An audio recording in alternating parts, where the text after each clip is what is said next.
və rüku edənlərlə birlikdə rüku edin. Siz kitab oxuyub insanlara xeyirxahlığı əmr etdiyiniz halda özünüzü unudursunuz? Məyər anlamırsınız?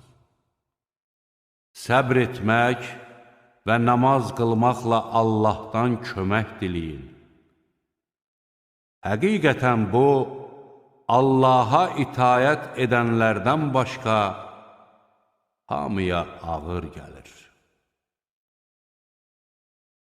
Çünki onlar öz Rəbbi ilə qarşılaşacaqlarını və ona qayıdacaqlarını yəqin bilirlər.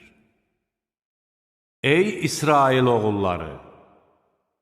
Sizə bəxş etdiyim nemətimi və sizi aləmlərdən üstün etdiyim